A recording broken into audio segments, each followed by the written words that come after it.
asking, anywhere between 130, 140. I just kind of want to see what the ballpark is. And they're like, oh yeah, that's actually priced really well. I do have people who may be interested in that. Then I'm like trying to see if I can actually find the private money to do the 100 and buy it at 100 and owner finance it out for 145. Okay. Okay. That's what I'm trying to do. At least I'm trying to see. I don't know. I mean, I just got it this past weekend, so I don't, I don't want to hold off too long trying to find the money that I'll lose. Yeah. Yeah. Because So it sounds like in a way you're kind of working against the fundamentals, right? yeah, Because you have now the appraisal that's, and again, it depends on the age of the appraisal, right? How old is the appraisal is going to determine its real true value. Because if right. the appraisal is a year old, this is pandemic real estate season. It's like shit, that don't mean nothing unless it's a month old. We ain't nobody trying to hear that appraisal nonsense. Right. But if it is, recent, it could basically just, kill you even after you find your buyer and everything. And if they ever find out or, have a conversation that comes up, now they want to renegotiate your deal. Right. Well, I mean, even if they say, well, I'll take 115, like that's still like I could get 15 on the assignment. Hold on a second. Let me mute you over here. Okay. Go ahead. I'm sorry. Yeah, I'm sorry, dude.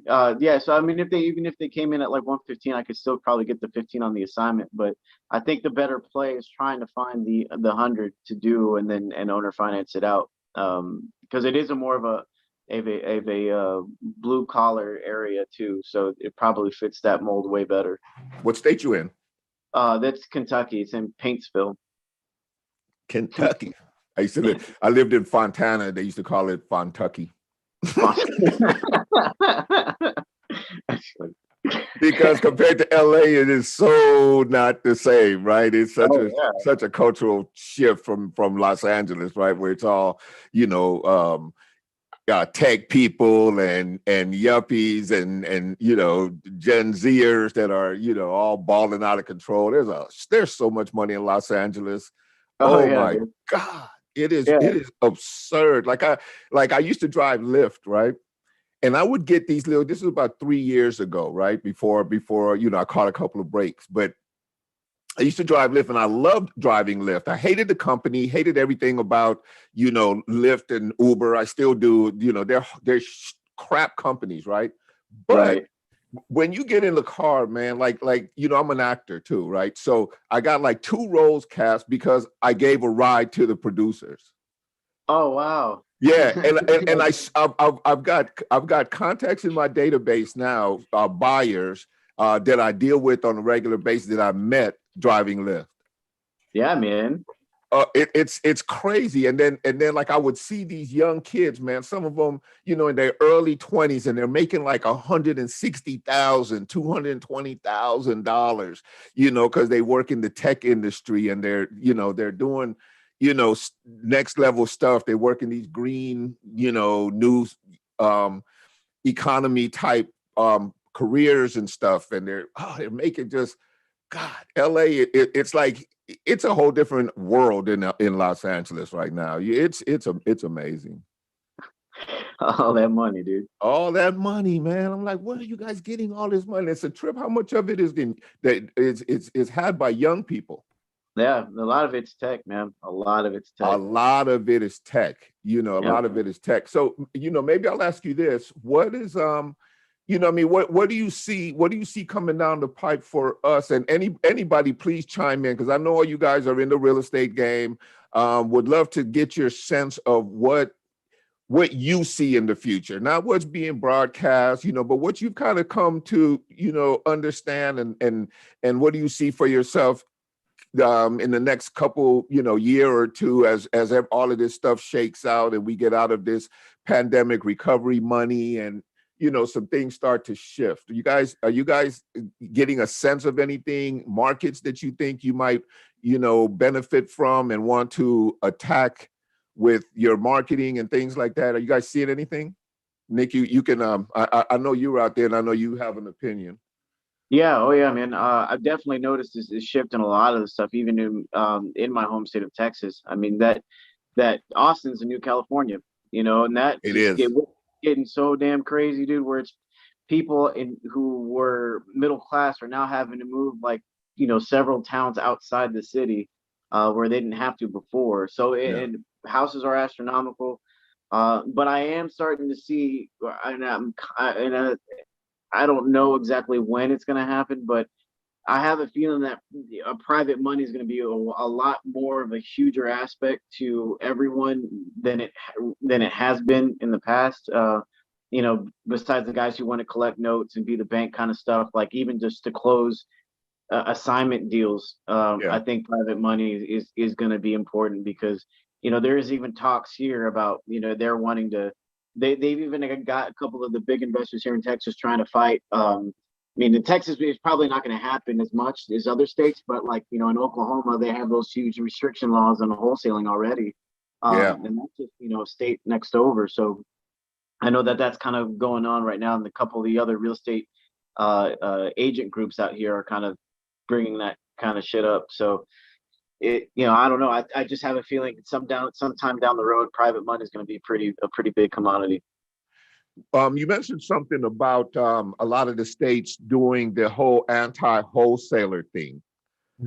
What are your thoughts on that? What do you think that's going to go? What do you think we might need to do in terms of our skill set or our credentials in order to stay in the real estate game that we've known? Right. I think in terms of operating within your own state, probably maybe getting a license wouldn't be a bad idea. I don't know how this is going to affect the virtual stuff moving forward. I don't know. Um, but I could say that we could just operate in the virtual markets that it doesn't have it. Not that big of a deal. But I do see a lot of things starting to kind of. We may want to prepare ourselves to like be expecting the worst in some cases, not to panic, but I mean just to be prepared if that happens. Like you have stuff in your tool belt that can still keep you going, if those things were to happen. Like if all you do is virtual deals and you're just down to your market, then maybe start really trying to get your foot in the game within your market, your local market, just in case if that does happen. Where that's kind of where I just see things going. I don't know when it's going to happen or if it will happen, but I have a feeling sometime down the road it's going to probably go that way. Yeah, I'm actually looking to acquire my real estate license in a couple of other states, just to be in compliance. I'll start with the local states. I'm looking at Nevada and Arizona right now to go ahead and get licensed there. Because those are real local. It's easy for me to get to. Easy, yeah, relative, right? And I think that might end up having to be the way we go, right? But still, there's another layer of concern there because now we have to deal with the brokers, right, under whom we have our licenses, right? So if your broker still is not receptive, and even if you're part of like an EXP, right, which is an international company or any one of the international companies, Berkshire Hathaway, whatever, right? So you have different rules and different environments and different broker comfort levels and things like that, even within their systems, right? Because even they have brokers in each particular state, a number of brokers in some states like California, but not all of them agree with the way they want to do business. Not right. all of them agree with wholesaling and anything like that. So, I'm putting that out there, you guys, not to bum you out or to, make you think that our business is going away. I don't think it's going to go away, but it's definitely going to start to shift. And you guys might want to just keep an eye out and make sure that, if this is something that you want to do, that you kind of adjust your business model to work within what's in our wheelhouse moving forward, right? There's a lot of other things going on. And, part of it is just people have just been greedy. They've been unprofessional, and they just have not handled the business of wholesaling like a profession. Like we don't have an industry standard. So each of you in your individual businesses have to be your own industry standard. and you have to hold yourselves, conduct yourself like professionals.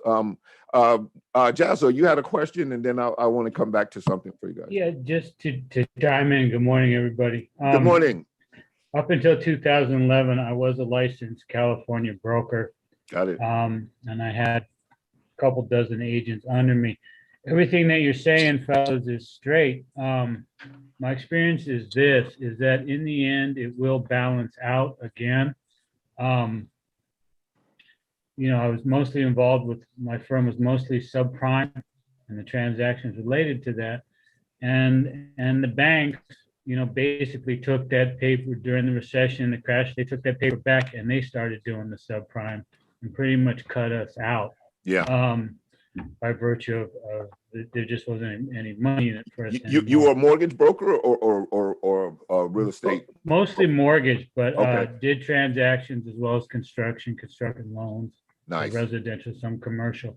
So that being said, yeah, definitely look into getting your license. In terms of the broker drama, there are offices where you pay a monthly fee, so the broker knows that you're coming in and you're paying for the office service, your insurance, your desk, if your virtual desk runs right around $1,000 a month. And as long as they're getting their monthly, they stay out of your hair as long as you stay in compliance. So you're free to run your show. So that's something to think about. There are service brokerages as opposed to you having to do the party line. And with that, in terms of the future and where I'm taking my business model, I'm getting, as I had experience getting my clients qualified, I'm doing credit repair. Oh, wow. Okay. That industry, everybody who's moving big ticket items and losing clients because they can't qualify, it's a two-way street. So it's, one hand washes the other. And as my uncle used to say, what's good for you is good for me. Yeah. There's money there. Yeah. And so that's it, man. Okay. All right. Appreciate that input, man. And I agree with you. I'm starting to see more and more, especially of the bigger players in the wholesale space are starting to do their shows, and they'll introduce different aspects like how to build credit, what credit cards to use for real estate structure. So I think we're going to have to improve on our ability to bring more value to the marketplace, right? Where we might even be doing a consulting aspect to our business, where we're just showing people how to do the steps and collecting money off of it based on just some consultation. Claude talks about that all the time, being a consultant. And I know that for the most part, most people on these calls, they hear that and they're like, I don't even know what I'm doing, right? And then then you come to realize, though, that all you really have to know is more than the guy you're teaching. Right? That's really what you have to know. You have to be able to put together something. So if you find something that you're good at, like one of the things that I find is that a lot of people don't learn about the closing process. They don't learn about the things that are necessary for you to take open an escrow and see that escrow all the way through, deal with all of the breakdowns that occur before you actually get a check, and then also reviewing that closing such that you make sure that escrow knows that you're supposed to be paid and you don't allow anything to move forward, like allow anything to move forward before everything is in that transaction. Either it's a demand or it's an option contract or whatever it is. You cannot afford, and this is a warning, folks, you cannot afford to sit around and think that, the escrow officer is going to take care of it, or that your closing person is going to take care of it, so I hardly ever see anybody talk about this, right? Nobody really talks about how important it is once you open that escrow, what that relationship needs to look like. What are the steps that you need to take to make sure that you are represented in that transaction in such a way? I'm going through one right now where I'm dealing with a attorney in Alabama, and this attorney is like an idiot. I mean, credentials do not make you smart, and they definitely do not inject common sense in your thinking process, right? It's just a degree, right? So this guy he's just been a thorn in the side. We're trying to close this what was initially started as a lease option, and now the person wants to go ahead and control it. So I basically, told him, give me a call, let me put it together for you. The attorney never gave me a call, and then I get a call from the tenant buyer I'm working with, and I get a call from the bank that he walked into, which I told him, you're probably not going to be able to do this with a bank, right? You need to go see a mortgage broker. You guys make a note to yourself, right? When you're closing these deals, unless they're dealing with a bank who is like the rarity, where they understand the dynamics of creative real estate, good luck trying to get the financing for these people, right? And then if you don't help them, your reputation starts to suffer, because people will spread bad news on you so quickly. They'll put you on the internet. They'll put you on blast. You'll be talking about your credibility. Somebody go in and search you, and here goes this post by somebody who, is, first of all, they're idiots, but they're trolls, and now it's costing you and your business. Saying all that to say, you guys make sure that you understand what you're doing for these people, your role in it, and never be willing to step off and let everybody else handle your business. Mm-hmm. This is your business. You got to make sure you pave the way to your check, right? Do not let anybody else take control of that scenario for you. So to go back to the story, so I basically tried to get the attorney on the wire. He wouldn't come on the wire, and then he calls my guy. He calls my guy and tells him that I refuse to cooperate. I refuse to bring the money to the table. That he doesn't even think that he has a contract that's valid, and it just starts giving my client all of this nonsense.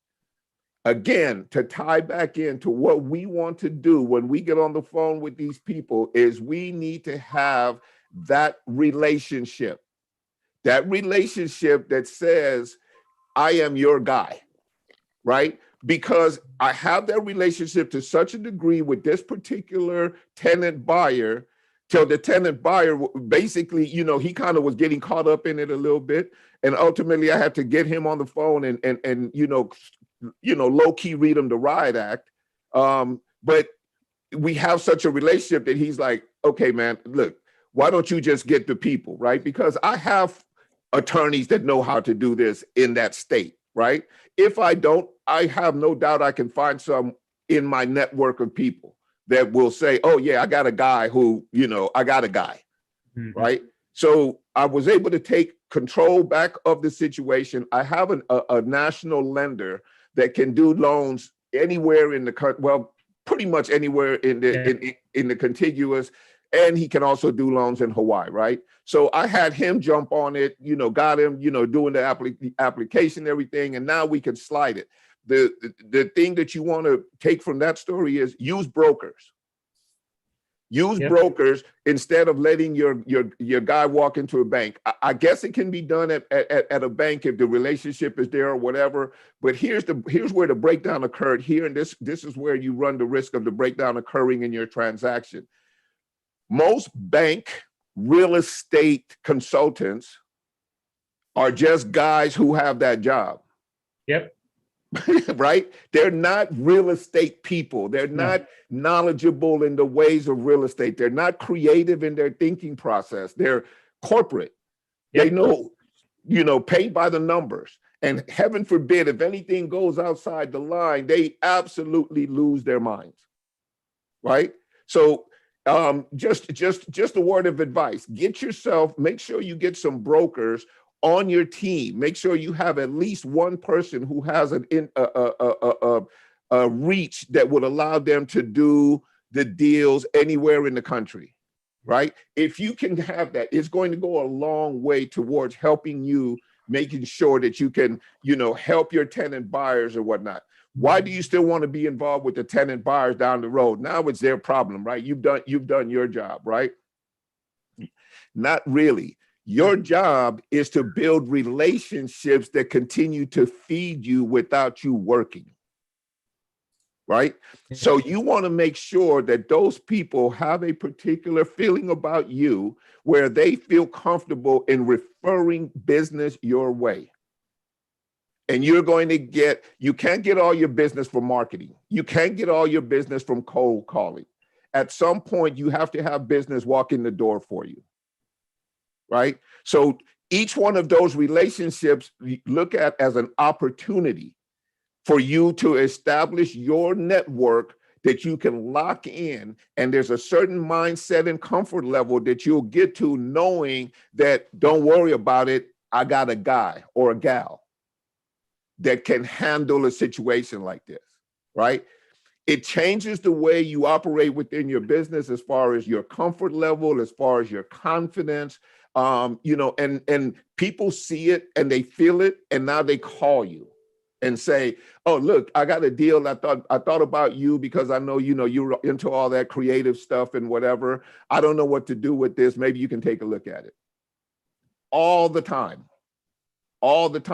That's what you want your business to look like down the road as you start to grow. And then it starts with you understanding the process, making sure that you were involved throughout the entire process. And then the most important part is treating people with integrity, and then just kind of keeping your word with them, especially the professionals, right? It's a big deal. It's a corporate mentality, right? If you say you're going to do something with an attorney, then do it. Or as soon as you realize you can't do it, they need to be the first to know. You know what, Joe, I can't make this happen. Here's my dilemma. And oftentimes you'll be in a conversation that actually gets you through the dilemma, right? But so be transparent with them, be involved with them and learn your processes all the way through. What you guys have gotten into it. And I'm looking at the audience right now, and I know most of you guys are already in the game. So there's not a whole bunch of newbies per se on the line. But so you understand, and sometimes we just have to be reminded that this is our business. And if you look at it 10 years from now, what would you want your business to look at? Or in your mind, are you going to, I'm going to do this for a couple of years and, I'm going to be gone. And, so what? I just need to turn a couple of deals. If I could do 2 or 3 deals a year or whatever your business model is, if it's not future thinking, it's going to hurt you in the present. Like we want to operate all the time like we're going to be Walmart in 10 years. Well, that's probably not a good one because they're always under fire. But let's say a Nordstrom's, right, whose reputation always seems to be solid, and it's solid for one reason: customer service. It's not solid. It's not solid behind pricing. It's not solid behind. You'll find that most of the high quality companies, look at Apple, for instance, right? Their whole shtick has nothing to do with the price of their product. And neither should ours. It should have to do with the quality of our service. So you should never think about discounting or, I can do it at a lower price. Once price becomes your reason and your argument, you're pretty much out of business in a few months, because now you're always competing on price. And price is always fluid, right? So with that said, I want to get on a high horse about that. But, stay in your business, run your business like a business, and build your business, build on your business such that it continues to grow and you continue to have leverage and people continue to see you as a go-to person. And as this market changes and, people make all this noise about wholesalers or whatever, you can be nimble, you can be quick, and you can find a place, where you can fit in and make money. Anyway, end of that. So, welcome. Go ahead. Somebody wants to say something? This is Muhammad. Hey, Muhammad, how are you? Muhammad, I don't know what you look like, my man. You got a camera, or is it not working? Hold on. Put it on. Where's the camera? Right here. Right here. Muhammad, how you doing, my friend? Welcome to our call, man. Thank you so much. Yeah. Yeah, so I got this deal I'm trying to get on the contract. Okay, let's talk Yeah, about it. so I'm trying to find the ARV, but I just can't seem to get it. Okay. You want to take a look at it? Yeah, I All think right. I'll put it in the chat right now. All right.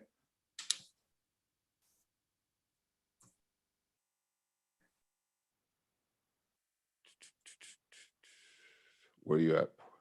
Horseheads, New York. Yes. Okay. How'd you find this deal? Zillow. So give me a little background on the deal. Yeah, so the lady, she wants to sell it on Zillow right now for 193. Okay. There's a tenant in the property right now, Okay. and his lease ends July 1st. Okay. So she was like, if I want to do the lease option assignment, she gives me from now till July 1st to find a tenant buyer. If I don't get someone before July 1st, she's gonna cancel the deal. Okay. And all right, so I'm looking at this deal on Zillow. Okay. I see it for sale by owner for 193,000, three Yeah. bedroom, 1.5 bath, 1,600 square feet. Yeah. She said Okay. she wants 200,000. She needs 20,000 in her pocket. No, 200,000. Oh, she wants 200,000. 200,000, yeah, for the lease option. She's gonna do a lease option. Oh, okay. And so you're basically going to raise the price to 200,000. And how are you going to extract your money? I was thinking maybe I'll just add my own assignment fee, like 5,000 or 10,000. So now we're at 205. Yeah. Okay. Let's see what we got at 205. So the first place that I start, you guys, now let me share my screen with you guys real quick. Okay, can you guys see the Zillow? Yeah. Okay, so remember, Yes. we're operating with integrity here, folks. Everybody is in, everybody, we're sharing information that is not for public consumption, and we're not, going after each other's deals or anything like that. So, let's not even have that conversation. That's not something we should be needing to say in this particular group. So I appreciate you for that. So one of the things that I first look at when I look at a property like this, I look at similar homes, right? If you scroll right there, you can go similar homes. It'll take you right down there. Okay, Gotcha. so we're looking at, this one is 1,900 square feet. Also, this is a 3-bedroom, 2-bath as opposed to 1.5. Yeah. So 215. You got a 3-bedroom. And these are listings. So these are not sales. So Gotcha. these are a little bit different. But you can kind of look and get a sense of, who is in the marketplace and what are they asking for. Gotcha. Right? So you have these other properties. Now here's a 3-bedroom, 3-bath on Highland Avenue. I don't know how far away it is. We can map it out or whatever. Okay. So this one is 149. That obviously doesn't help you. 180 obviously doesn't help you. 154 doesn't help you. 132 doesn't help you. 142, 199, 189. Okay, so this is kind of, the reason I do this is because I kind of want to see what I'm up against when my guy goes into the marketplace in his area. Gotcha. Right? And he's going to go into the marketplace in his area and he's going to see some things. And I need to know if what he sees either helps my argument or hurts my argument. And I need to be prepared accordingly. So if it hurts my argument, you have to tell me now, why should I buy your house as opposed to the one down the street at a lesser price? Right? So that's like a conversation. Your answer is going to be something like, well, if you can qualify for that house, I would suggest you go ahead and close on it. My house is, the advantage here is simply the qualifying, right? You don't have to go through the steps and processes. As long as you have a relatively clean record, you're not a criminal, you have, fairly decent credit, and you've been employed for a long enough period of time to, support what you're asking for, right? So that's one marketing advantage that you have over the rest when you do something like this. Hold on one second, guys.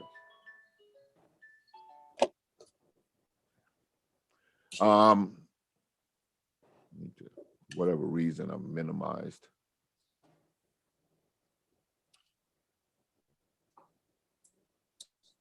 Okay, there we go.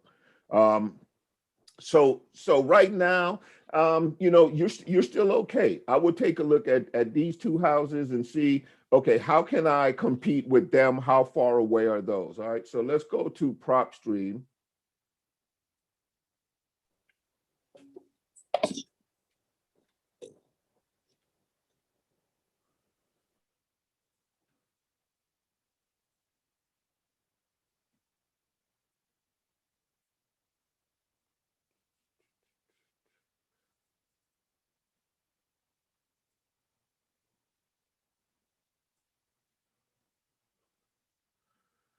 Okay, so PropStream, just on the first glance, it looks like it has at least some comps in the area. Well, I don't know if those are comps. Those look like just nearby properties. But the first thing we can see is that the average of the comps is 166,000. That's also not favorable for us.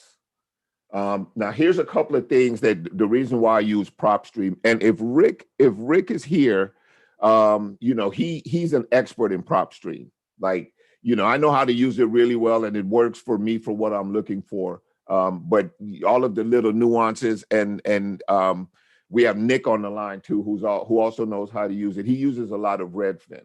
Okay, so here's what I'm looking at on this property. Here's some comps that we might be able to use.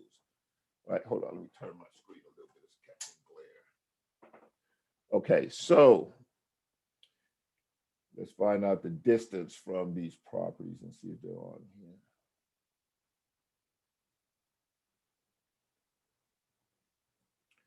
Okay, so we can sort. Let's see if we can sort by distance, right? Nearest to furthest. That's how it's sorted right now. So these two nearest, we're looking at square foot pricing. Let's see, 203, 189. And then we're looking at 200. Okay, so as far as that's concerned, you know, I don't think you're out of the you're out of the ballpark. And the reason I say that is because those prices indicate that if you're offering the additional incentive of coming in without having to do a bunch of qualifying, in case you didn't qualify for any of the other loans, I think I'm in the ballpark right here, right? I'm getting this under contract right now. So do you have it under contract yet, Mohammed?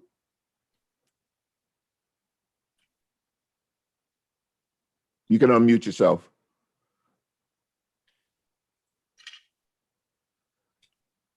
Did I lose you, Mohammed?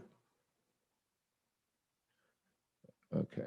So anybody want to chime in on anything that they see or anything that in their thinking processes that might either be a red flag or support the pricing that he's talking about doing? Does anybody want to, you know, chime in or ask a question about it or ask where am I seeing what I'm seeing? There's my man Rick. Thanks for jumping in, buddy. I appreciate you, man. Hey, man. No, I was just going to say I would probably narrow up on the square feet a little bit. Okay. With the subject property being 1686. Okay. So I would probably just go 1486 to 1886, run a half a mile, take a look, and then I'd probably run a mile to take a look. And okay. So let's do exactly just to narrow it up a little bit. That's all. Let's do exactly what you're saying. So 1486 to 1886. Yeah, if the square foot's correct. If it's 1686, I would go 200, you know, 200 and 200 above. Yeah, that's what I normally do. And that kind of gets me a little bit closer, you know what I mean? Because going up to 2,300 square foot and down to 13 is a lot of variables, to me anyway. Okay. No, absolutely. And this is the reason why I asked the question the way that I did and why I called your name specifically is because everybody could probably benefit to stand to see, you know, how to narrow these things down and then, you know, what conversation there is to have about this. Okay, so now we did that and now we're down to 6 comparables. Now let's take a look again at our square foot and see if we want to eliminate any of these. Okay, so 1,800, 1,800, 1,800. Okay, so it is the smallest house of all the comparables. So now what adjustment would you make for the size difference? So what ballpark do you think you're in now? Given that these sold for 239, one sold for 147, another one for 147. So now we've basically eliminated the conversation about being in the ballpark, because now we're looking at this, and the only house that we're looking at that comes close to being able to absorb your cost is going to be the comparable, this one here on Horseheads, which I believe is also we're on Meadowbrook. Okay. But on Horseheads, and it seems like there's a lot of properties on Horseheads. I don't know why that's so. One of these are, let's see if they're condos. Nope, residential single. Horseheads is a city. Oh, I'm sorry. Okay, so so I'm looking at Hilton, Astor. Okay, that's my bad. Let's see. I thought it was the street. So those are the amounts. Here's your square foot here. And then here's your price per square foot. So right now, the subject property is at 99. At the highest is at 133, 79, 80, 93. So if I was to average this out, I would be pretty comfortable at my $99 per square feet. How about you, Rick? Yeah, that's pretty fair, I think. Yeah, that's pretty fair, right? And so I would say, with that amount said, if you're doing that, now you have a value of 167.5. And how long has it been on Zillow? At the 193 or whatever?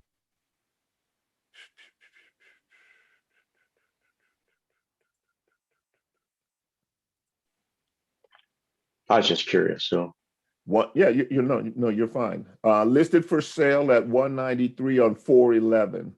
And the history before that shows that on July 9th of 2018, it sold for 167.5. So that's and so the price increase based on a value increase of approximately 15% per year shows it right at the 193. So I'm almost certain that's where this person got their pricing from. yeah, because there's not a whole lot of other support. There's no other support, right? So here's the problem that you run into with this, and I'm finding it as well. We're in a market where there's so much competition for what it is that we're doing. If I'm working this deal right here, I'm looking for either stronger motivation on that person's part, or I'm looking to see if I can get this at a better price. Right? Because right at 193, right at market, like you said, if she, but she's actually telling you that she wants it at 200, which which she wants it at 200, then you have to add your money to on top of the 200. Yes. Okay, so here's what's possible. To just go ahead and get it under contract at that price. How do you do dispo? How do you market your product, your deals once you get them? This is my first time actually. What's the deal with the tenant? Are they in a contract? Are they month to month? They want to move? I think his lease ends July 1st. She said if I come with a tenant buyer, then the tenant buyer will move in. If not, she's going to give him a new lease. Got it. So that means that she's willing to do lease purchasing. So that sends the terms then, Victor, right? Because you said either price or motivation or terms, right? So yeah, so she is willing to do it on a lease option, but she's obviously savvy enough to understand that if she is going to do that, she's going to do it at 200, which is $7,000 more than she has it listed right there. Exactly. So how long is she do it for? Say that again, Dr. Michelle. did she say how long she's willing to do it for? How long is she giving for the payoff, for the balloon 2 payoff? years. 2 years. 24 Okay. months. 24 Mm. months. Yeah. Mm-hmm. So Oh. that's fine. That's fine. You can do that in that time period. Here's what I would do. I would Okay. go ahead and see if I could get it on the contract. Okay. I would market it at the price point that you have, right? Okay. If you find a buyer, wonderful, right? Yeah. But this is a 50-50 deal, but you don't have anything to lose. Okay. Basically, right? It's a Yeah. 50-50 deal. You may find a buyer, you may not find a buyer. You've only lost, a conversation and some posting of some ads and some, marketing and stuff like that, right? Gotcha. So, Got it. Yeah. yeah, so it's a relatively cheap deal. Expectation wise, on a scale of 1 to 10, this is a 5. Okay. Right? Maybe it'll close at that. But here's the advantage that you do have, right? You have until July 1st, which gives you a pretty good little timeline. So you want to start looking at what dates you're going to start making adjustments, right? Okay. If you're not getting any activity whatsoever within, and it's up to you, 7 days, 10 days, are you going to go back now and ask for, a little bit more of a break? Okay. Did she give you a cash price? Did you ask her about a cash price? A cash price? No, I didn't ask her about a cash price. I just sent her rent. I asked her we should lease a house for 18 months and then get cashed out. That's what I said in the text. Okay. And so whenever we're having this conversation, one of the questions we always want to ask is, if I was to come to you right now with a satchel, a bucket, a bag full of cash, Yeah. and I could close with you in 10 days, and it only takes that long because of, title and everything else needing to be worked out. But I could close with you in 10 days. What is the absolute best price you could give me? Got it. What is the absolute best price you could give me?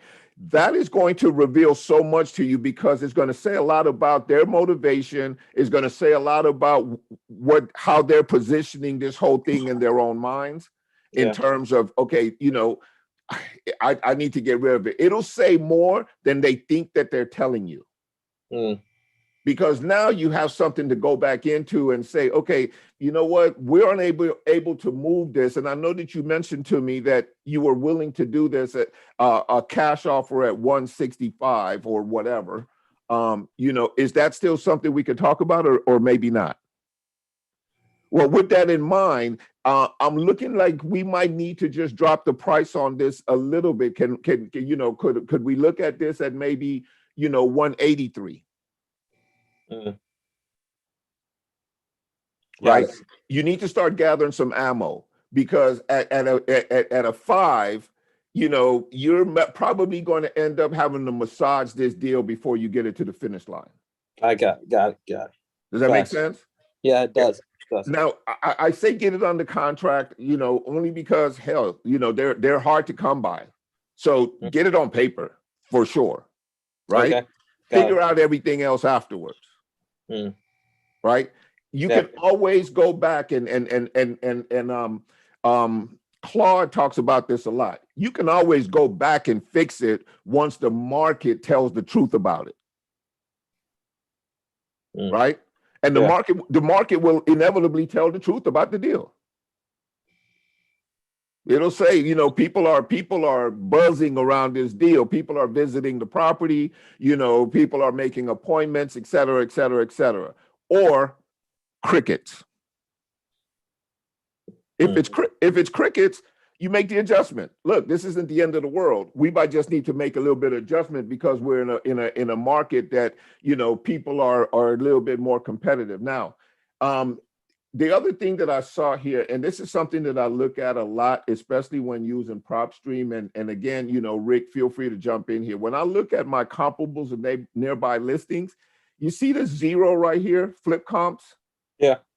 That means that you're not going to be able to find anybody in a flip environment, but this is not a flip. So you know, whenever you're looking at something, you know, you look at these right here, you're looking at 6 comparables. We already have, you know, kind of narrowed that down.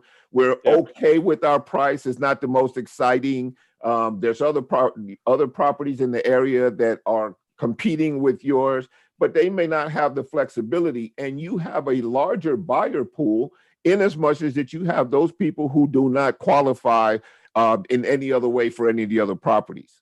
Yeah. And if they don't qualify for the other properties but still want to live a home, that's your audience. Mhm. Right? So now how do you get to your audience? How do I get to my audience? That's I'm the gonna- question. Yeah, I'm gonna just have to start using Facebook or Craigslist. Okay. So you're gonna place some ads in Facebook and Yeah, And- and Craigslist. Craigslist. Okay. And you have your ads already sort of worked out, or at least a template that you use for your ads? I have a template that I've seen I can use.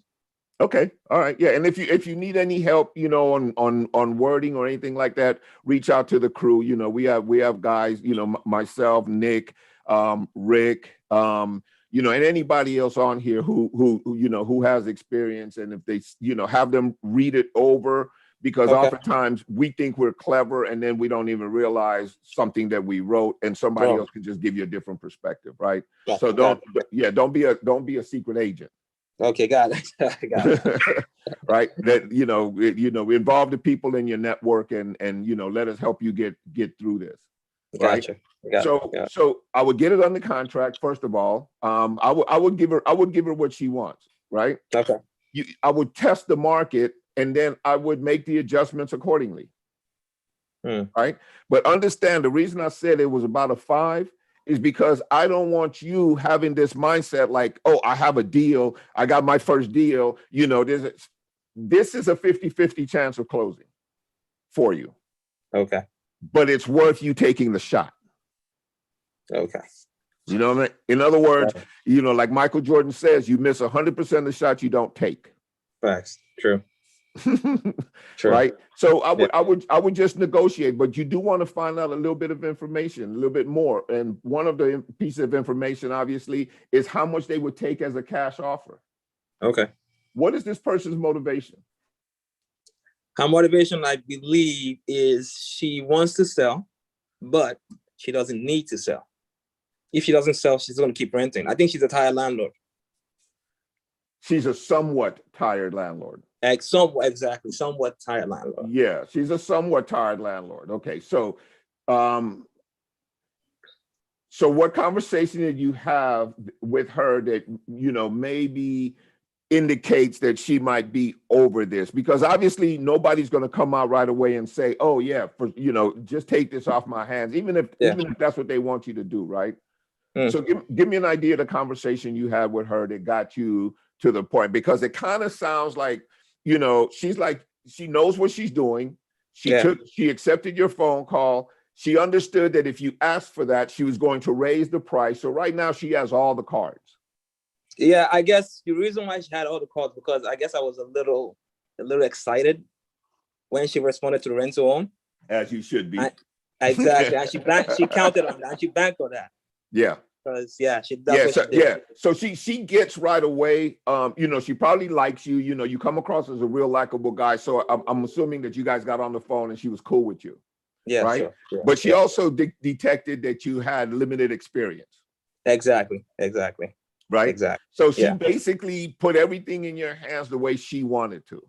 Yeah. She was like, you know, the tenant buyer has to pay the taxes. She was just like, and I was like, it was when I dropped the phone, I was like, this lady she sold you. Everything. Exactly. So I was like, she really noticed I was really inexperienced still. Yeah. So here's the story to be learned, right? It's that you went in there, you went to go actually try to create a deal. And really what happened so far is you actually got sold. Now, this is where your, you know, school of hard knocks education starts to take place, right? You're a freshman in the school of real estate hard knocks. So now you just need to be aware right now that whenever you start talking to these people, you're going to get these people that know exactly what they're doing. They're going to be sweet. They're going to be kind. They're going to, want to work with you. They're going to do all those things. And really, they're just selling you a bunch of crap. Facts. Right? So Yeah. you've got, your game has to be strong enough to understand the crap when you see it, and so you don't step in it. Mm. Right? So you Yeah. continue to develop your skill set, continue to be, on this trainings and having conversations and doing role plays. In fact, do you want to do a quick role play on what you might have a conversation with her the next time? Okay, let's give it a shot. All right. Okay. All right. So let's assume then that you're looking at the deal, and this is really going to be, you might still want to get it under contract, but this is basically where you're going to be feeling her out, right? And Okay. finding out. Let me stop sharing the screen. We can go straight to, well, I'm gonna keep it up there. Okay. So I'll be the seller, and then we'll switch roles. Okay. All right. So you call me. Hello. Hey. Hi. Hi. Is this Sawyer? Yes, it is. Who's this? Hi, Sawyer. This is Mohammed. I called you about 3 days ago about your property in Hi, Horsehead. Mohammed. Yeah. Hi. Yeah, I'm just reaching out to you to follow up with you about the rent home we talked about. Yes. Yeah. So the price you asked for, 200,000. Mm-hmm. I was wondering if you would consider taking a cash offer. Oh yeah, for sure. I would be willing to take a cash offer. What are you proposing? Well, I don't want to give you a lowball offer, so what exactly would you want to walk away with? Well, that's a good question. Let's see. I owe 140 on the property. So if I could walk away after everything is said and done with with 55,000, I'll be fine. 55,000. And that's the best you can do. Yeah, man. I mean, yeah, that's the best I can do. What are you thinking? Make me an offer. This happens a lot. Make me an offer. I mean, if you don't like mine, you tell me something that's better. Victor, I don't know what to say after that. Honestly, I don't know what to say after that. Honestly, I probably don't know what to say after that. Okay. All right. So what we're going to do then is we'll switch roles. Okay. All right. And now you're the home seller, and I'm the one trying to purchase the property. Got it. All right. And so I'm gonna just call you Muhammad. We're not gonna try to, Yeah, I got you. all those names. Okay, ring. Hello. Hey, Muhammad, how you doing? I'm doing great. Who am I speaking with?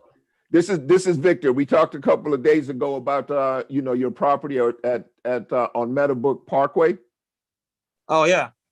Yeah. So I've been doing my research, and I looked at a couple of things about this property, and I was looking at the pricing. Let me ask you again. I don't know if I forgot. How did you come about this pricing, this amount? Well, I came up with the price, and I did the comps by myself on Zillow. Oh, got and it. I came up, and I came up with that number. Okay, and so the Zillow comps that you looked at, they were currently for sale, right? Not they haven't already been sold or anything. Yeah, they were sold. They were sold, and you saw them on Zillow. Okay, great. Okay, Yes. and so as I did the same thing, but I didn't see a $200,000 value. I'm looking at something, closer to to maybe 185.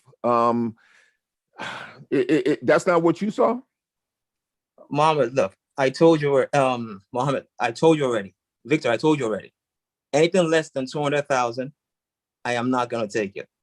Okay, and that's for a lease option scenario, correct? Because correct. I see you have it listed at 193, so I'm assuming Correct. you would take 193. Yeah. Correct. Okay, good. Okay, now the last time we talked, I didn't ask you this, but if I was to walk up to you right now with a bag full of money, and I would pay all the closing costs, you would get everything that's in the bag. How much could I bring to you right now and close this deal in 10 days? What's the absolute best price you can give me? Absolute best price. Yeah. 190, and you get to pay the closing costs. Muhammad. Is that the absolute best you can do? I mean, that's not really, that's not really a discount. What were you Can thinking? we do anything better than that at all? What were you thinking?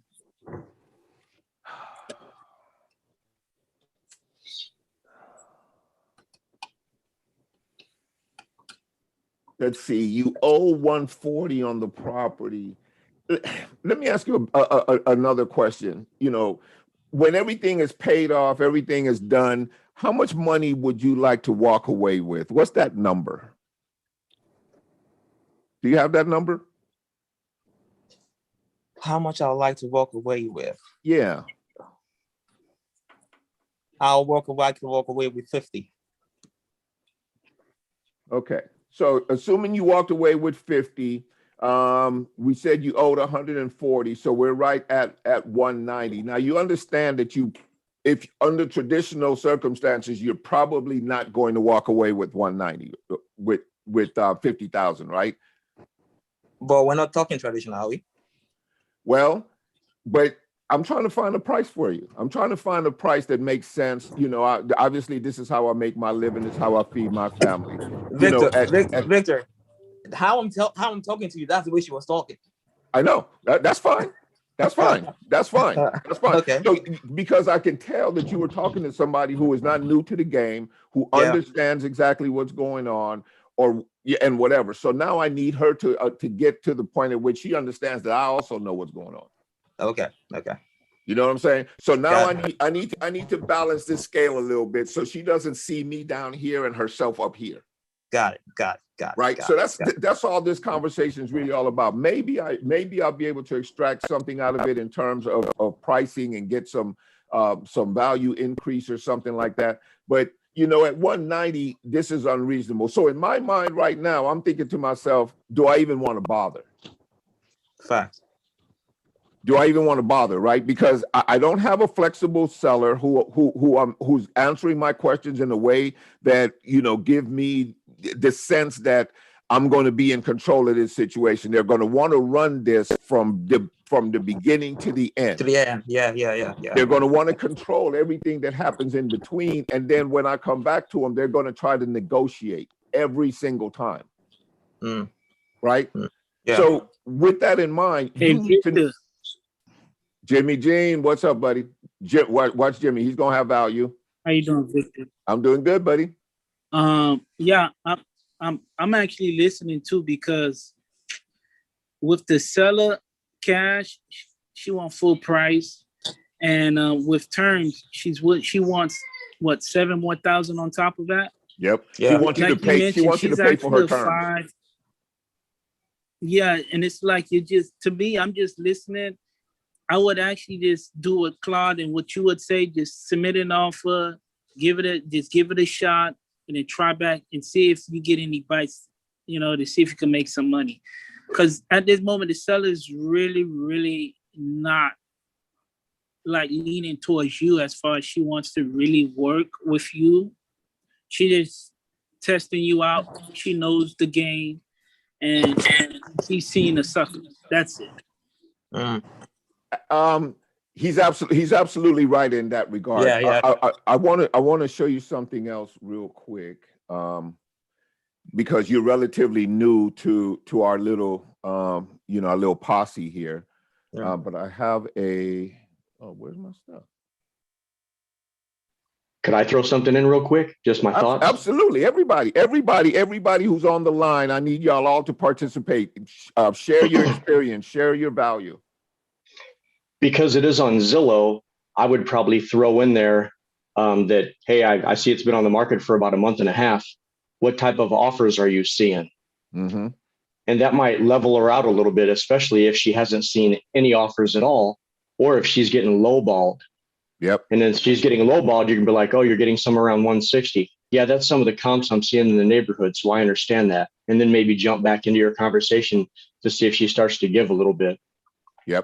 Okay. Yep. All right. So stop. Yeah. I want to show you something. This is the oh, now he wants to do it. This is the model that we use when we look at having a conversation with one of the sellers, right? Now, the thing I want to focus on right here is basically this motivation level. Yeah. Right? All deals happen at 8, 9, and 10.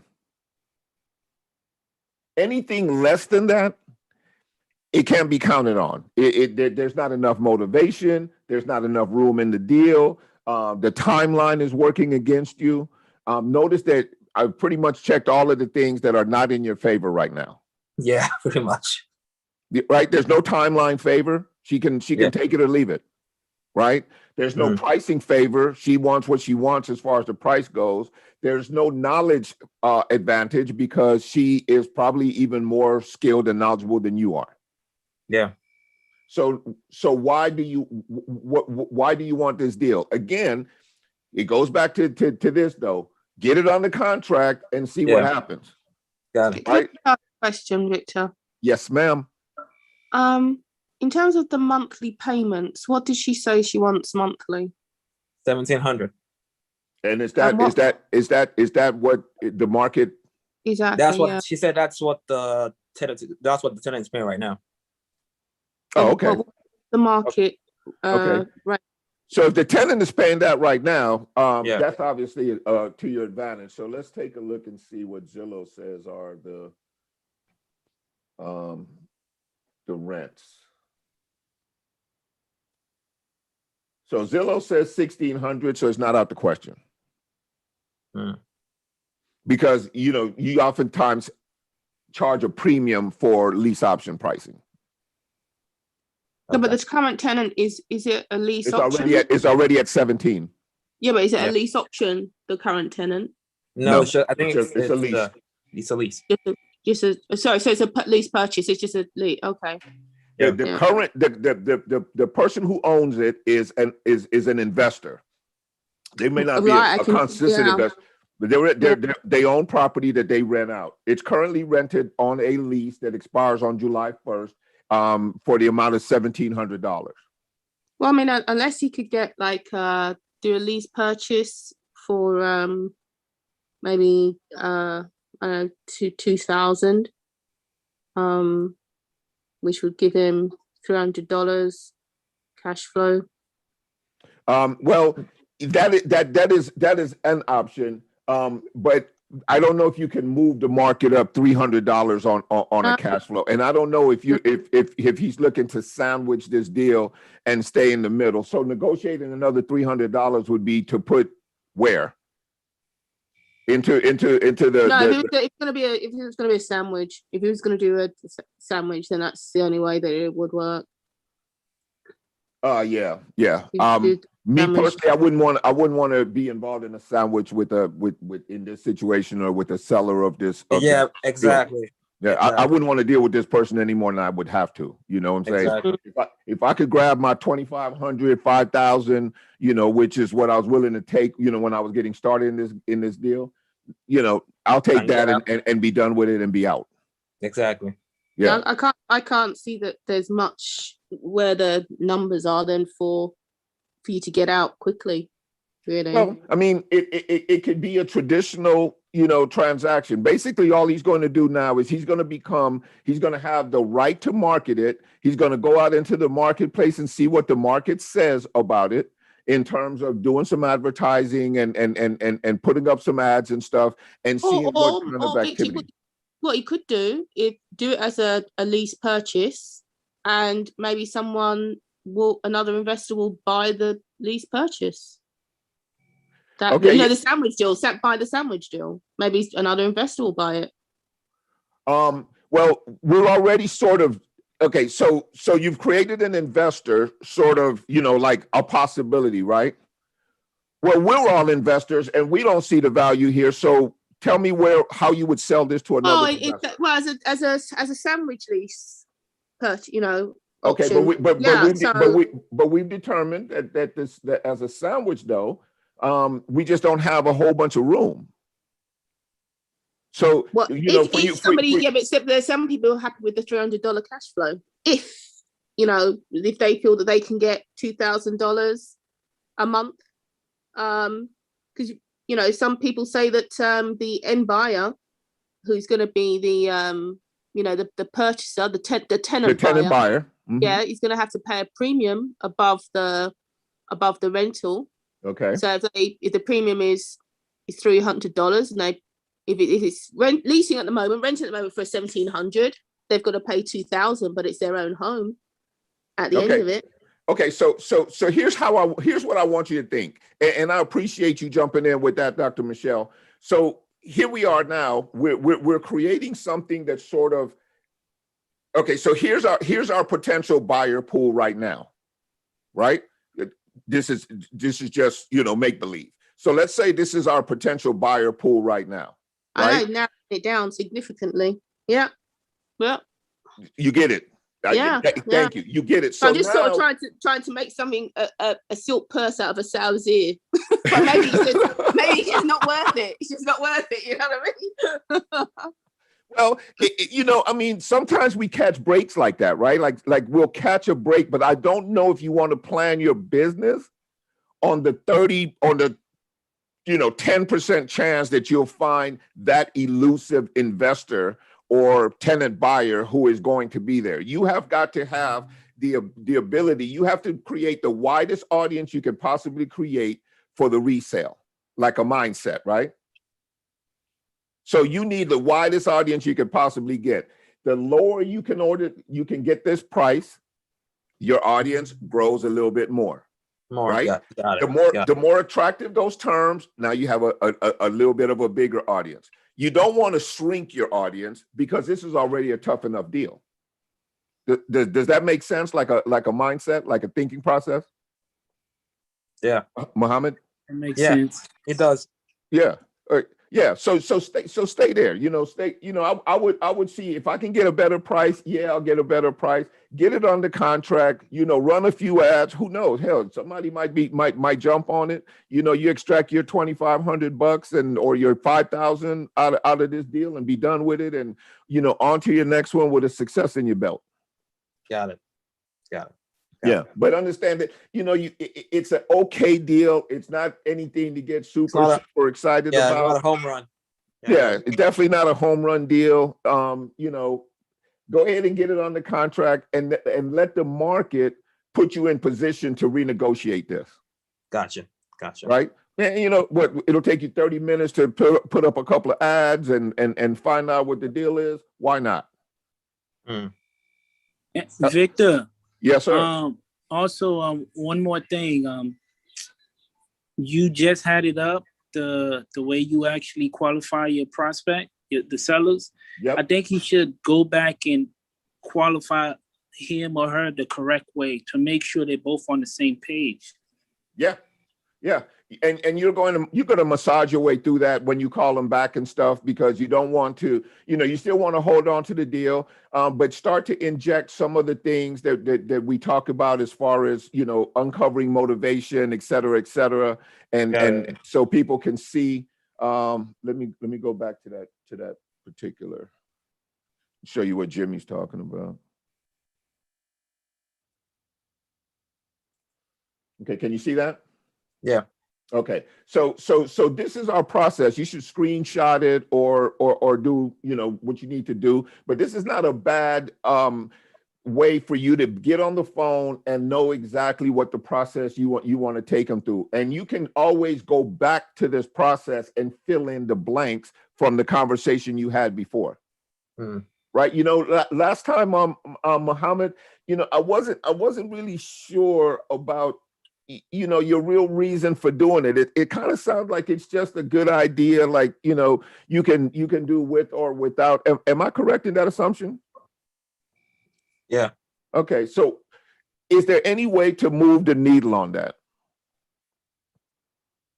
How do you mean?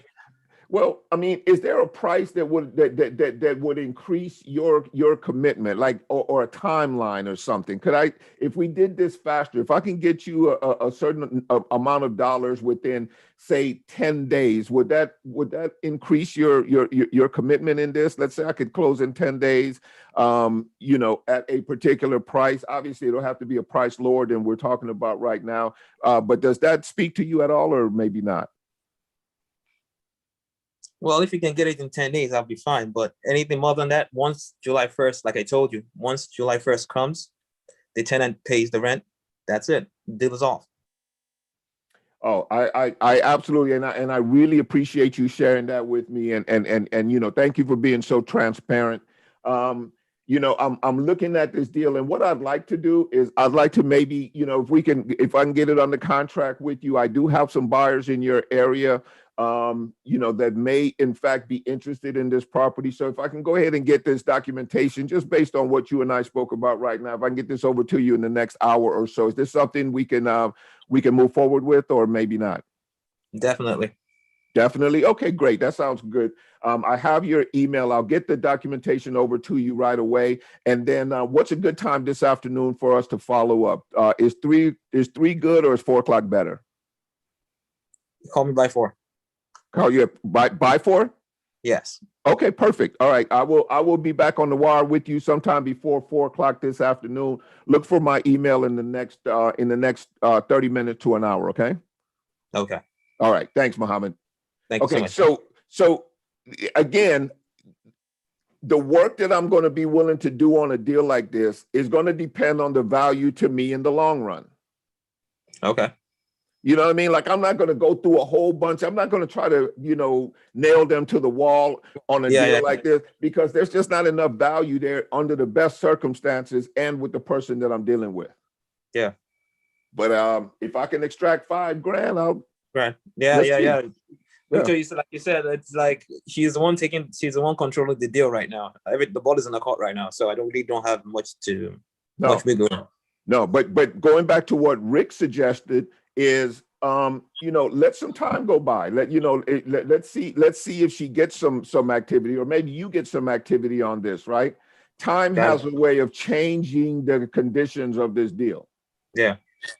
Right. So all of a sudden I was just out there. But in this case, again, going back to what they said, time is not an issue for them.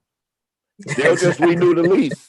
Yeah, exactly. So they'll just renew the lease, right? Yeah, so just know what you're working with. It's not a great deal, but it's a deal. Okay. Right? It's worth, if you can find a buyer, why not? You just injected yourself into $5,000, you know, or whatever you're trying to profit from it real quick, right? Yeah. So why not? Yeah. Right? You know, but temper your expectations. This is 50-50 at best. Got it. All right. Thanks, Victor. Oh, you're welcome, Mohammed. Hey, anybody else got any more input? Thank you, Jimmy. Thanks, Rick, and everybody who contributed. I appreciate all your input. Really helps out everybody when, you know, we get to cross-pollinate. Jason Richter, how you doing, my friend? I saw you on the line, Mr. Consistent over there. Yeah, good. How you doing? Yeah, I'm sorry, I've been driving. Yeah, I see you. Hey, so I did want to comment real quick on the licensee. You know, on having your license from earlier. Yeah. And it's just an opinion, you know. Mm-hmm. But you know, so I'm licensed here in Virginia Beach, and I'm considering getting licensed in Florida, because I want to do some, you know, I have that lease option in Melbourne on the east coast of Florida. Okay. But I'm wondering if at some point down the road with wholesalers that if you're licensed in one state, and if you've gone through, you know, all the ethics and, you know, all the things that they run you through in that course, if that won't be some kind of reciprocal agreement with other states, if you decide to do like virtual in those other states. I don't know if I understand the question or statement completely. Like I wonder if other states, if you're trying to continue doing wholesaling and they require you to be a licensee, if just say you're licensed in one state and you decide you want to wholesale in another state, I wonder if there'll be a thing where they recognize that you're a licensee in that other state. Well, they probably will, and they will for one reason. They want their taxes. Right. Right. Yeah. At the end of the day, that's at the end of the day, you know, you're good doing business. You know, just make sure you break us off our little chip. Right. That's right. That's really Okay. it. And the licensing, I think what they want to do is they want to just feel comfortable that people have gone through a particular process of training and education and understanding fiduciary, right? And understanding exactly what it is, you know, that this landscape will allow you to do, because they're just not real keen on us acting as agents, and they don't seem to want to comprehend that we don't sell real estate, we sell contracts. And I'm not even sure if everybody who's doing this game understands that we're more in the contract flipping game than we are in the real estate flipping game. Right. Like we don't sell real estate. And so remember that we don't sell real estate, we sell contracts. So at the end of the day, if my thought on that is if the contracts, if the paperwork is in order, I don't see how they can't allow it to continue if the paperwork itself is in order, in compliance with whatever they want to see. Yeah, and that's going to be on a case by case, state by state scenario, right? Yeah. So so this kind of goes back to speaking to choosing a market, becoming an expert in that market, and understanding your market like the back of your hand. Like that's where it's kind of going right now, right? Where you're going to need to know what are the rules of the game in that particular market. How are you, who's looking at deals in that particular market and qualifying or disqualifying them as deals, right? What does the paperwork need to look like in that particular market? So the only thing that might happen out of this, and you guys can chime in again, is we may look down the road and we may find that even though we can do virtual, we may have to be limited in the amount of markets that we can actually go into at any given time, because we may have to have credentials there. Yeah, I was actually thinking the same thing as well. Yeah. I see a lot of people promoting virtual, but they got different laws in certain counties, certain states that a lot of people not aware of, and it can actually bite them in the butt later down the line. Absolutely. And I don't think, and that being said, Jimmy Jean and Victor, but that at the end of the day, if you do, at worst case scenario, you do have to be licensee in whatever state you're doing business in. Really, I don't think you're going to end up having to go through a broker, because like you were saying, Victor, it's not really, it's really paper. We're moving paper. We're not really, we're not directly involved with the exchange of the property. Is that right? I'm not going to make a blanket statement about that, because I think, we see what they're doing with the voting laws. They can basically decide at any given moment that they're going to conduct this business in any particular way. So for me to try to, figure out what they're going to do, no idea. Our job, I think, is to let them know and in no uncertain terms that, look, I'm not in the real estate selling business. I'm in the contract selling business. Right. And that is the distinction that I think is lost all the time. Because whenever people say, I'm a real estate investor, I'm a real estate investor, I'm a real estate investor, the assumption is that we buy and sell real estate. How many pieces of real estate have any of you bought and sold in the last year? Zero. For the most of us, right? Right. We're not in the real estate game as much as we're in the contract game. Right. That's definitely good for clarity. To remind ourselves of that, and to make that clear that's at the end of the day, that's what we're doing. At the end of the day, that's what we're doing. We're in the contract flipping game, not the real estate game. Real estate just happens to be the ocean in which we swim and what secures those contracts. But we can literally do this in any environment because, again, we never take physical possession. We don't go and visit most of these properties. In fact, we don't even care. All we care about is if we can create a piece of paper that's sellable to somebody. Who wants to own it when we can simply control it? Right. And we only have limited control. Even, when you speak about control, our control is limited. Right. We don't have that much control. You know what I mean? Well, we have enough control so that we can bar the door and do a transaction that pays us. Love it. That's it. That's the description of what we do. Right? We don't buy and sell real estate, even though we describe ourselves as that. And you have to be careful that, when you're having these conversations, especially when you get challenged on the conversation where, I think you guys are doing a disservice. How do we do a disservice? We don't sell real estate. Well, you got to make sure that, that all of the inspections are done and that the lead pipe disclosures and, all of those things are done. Well, yeah, that's probably going to happen when, they go to do their financing anyway. So that's not my problem. Right? When they go to get permanent financing, there's going to be some things that have to happen anyway. Not my problem.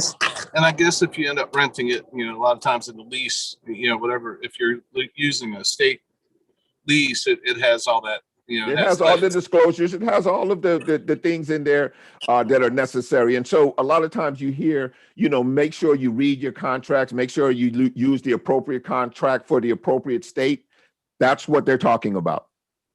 That's what we mean by that. Use the contracts that spell out and cover the things that state wants to cover. So if your contract is generic and it kind of, can work everywhere, that's fine. But your best move is if you're in a particular area, go online, pull down a real estate agreement. They're always online. You don't have to worry about it. Google knows where they're at. Ask them and you will receive an agreement. Read through your contract versus their contract. Right? This is your job. Read through their contract versus yours and make sure that the primary, the big flags are covered in your contract and you should be fine. Or in some cases, it might be just better for you to use their contract. Just use their contract with a few modifications. It's the same thing, right? Yeah. As long as you're not breaking copyright laws and doing something that they specifically advise you not to do. Right? Because you'll see that. You'll be like, this cannot be altered or, anything like that. The board of realtors in a particular place will not recognize it, or the closing attorneys in this state will not recognize it without these. That's your job. Now, we're going to wrap up real quick because we're obviously over by about 22 minutes. But here's the thing that I think the future is going to kind of look like.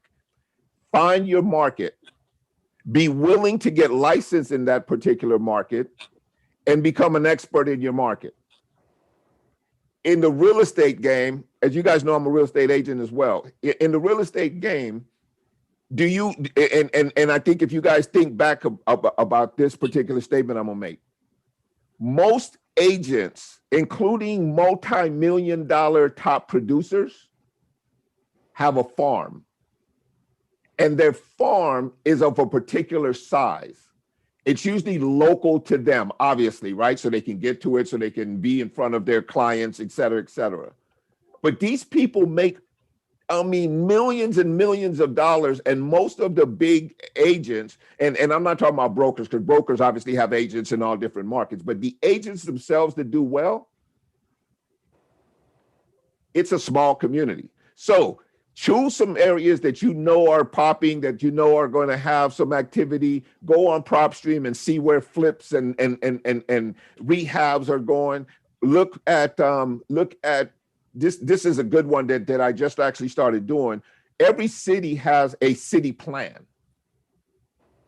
and most of them can be downloaded off their websites, right? So if you're going into a market, go to the website, get the city plan. That way, you know, what are you trying to find out? The direction of growth, right? That's awesome. Because Yeah. all the big players know the direction of growth. That's their secret sauce. They buy where they know people are showing up at. That's why when you see certain areas and you'll go onto PropStream and flip comps will be like 30. Like, if you see that, I immediately get excited. 30 flip comps means I'm going to be able to move this deal off. My job now is only to make sure that I price it right. So Victor, Yes. I'm thinking about what you said about finding a certain area and farm. Yep. I actually spoke with a realtor a couple of days ago, and they say they only farm in 3 zip codes, and that's it. All their business comes from 3 zip codes, and that's it. And that's it. And they make tons of money. A lot of money in those 3 zip codes. That's In it. 3 So zip everybody else is busy trying to do all these different areas, and they still haven't mastered not one spot yet. Yeah. One location. Yeah. Imagine how different it is when you get on the phone with somebody and you sound like the expert of that particular area. That's a game changer. Hey, Victor, and visually for me, that's big. Because if you just visualize it, that's your, you know, how are you going to work your farm? The closer and the more knowledgeable you are about the lay of the land, et cetera, what's going to grow where, blah, blah, blah, the better you're going to be at it. That's that's a killer visual for me. Yeah. Yeah. Because if you know where the good bars at in your area, right? Not and what I'm thinking here is this familiarity that you pass on, right? Right. Oh yeah, such and such down by the way. He's been in the tile business for a number of years. You know, I know the guy. You know, I'll let him know that you're going to be calling. You know, see if he can get you a deal on on that tile you're looking for. That's how these guys lock in markets. And it shouldn't be any different for us. And they're kind of pointing us in that direction with all the regulatory stuff that's going on. Hey, Victor. Yes, Aaron. Not to get off the subject, but I just wanted to ask you, do you have one of those forms, you know, like if you are partnering up with a co-wholesaler and you need to send a buyer to one of their deals out of state, and do you have one of those forms that you can have the buyer to fill out and also have the wholesaler fill out? Do you have one of those forms? I don't use anything like that in terms of the forms. You know, obviously I have a JV agreement, or, you know, we enter into an option contract together. And that's usually enough. Now, what I do is when someone is going to go visit the property, I have them send me their driver's license, and I actually have them take a picture of their tags or themselves in front of the house holding up their driver's license. I've never had any pushback to that. So now I know who I sent that is my visitor, so that if in case some stuff comes down the line, I have evidence that I should be paid. Gotcha. Right? So I don't necessarily have a form outside of our JV agreement, which covers pretty much, you know, all of it, and that sort of stuff. And if you want, you know, it's kind of hard to control paperwork when you're out of state. Yeah. Like you can't make them fill it out. You can't make them fill it out with real and accurate information. You can't make them give you, you know, they're going to do the same thing you do when you go online and you like something and you want the offer and you put in the fake phone number and whatever, right? Because you don't want them calling you just want the free ebook. Right. So that's what it looks like when you deal out of state. So I don't do that. Just take a picture of your ID. Let me know when you're going in so that I can have some evidence. It's automatically date stamped. So if anything goes down, I check back later and I find out that I've been screwed. I now have, you know, something that I can take and say, look, this is my customer. They only got there because of that. And the judge will, you know, you go to small claims court and get your money back. Gotcha. All right, guys. I'm sorry? Victor, I'm sorry, real quick. With the driver's license thing, you're talking about a potential buyer. I missed A that. I'm visitor, sorry. yeah, a visitor to the property. Anybody who's a potential buyer, you know, whether they be a tenant buyer, an investor, or even just a tenant. Yeah, when you get to the property, before I give you access, I need to know who you are, and I need to get a picture of your driver's license or your Okay. ID. Yeah, so I have a whole bunch of driver's licenses and IDs. In fact, I better get rid of some of them because I don't want to be holding on to that stuff after the deal closes. Right. But yeah, and you know what? I've never gotten pushback.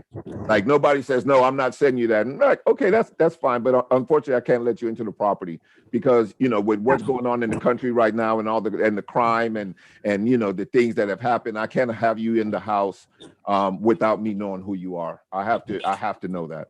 Fair enough, you know? Yeah, exactly. Hey, Anyway, Victor, quick hey, question. Addie. Yes, dear. Sorry, I know you gotta go. But quick question. So, talking about the flip comps, looking for flip comps on PopStream. Like I noticed, like the ones that I was looking at, it's a lot of LLCs that have, you know, over, you know, I saw one with 17,000 properties that they own. So, have you come across that, and how do you locate them in their LLCs? You know. You have to do, you know, look for companies that do skip really good, strong skip trace on LLCs. You know, Bats does a decent job of doing LLCs.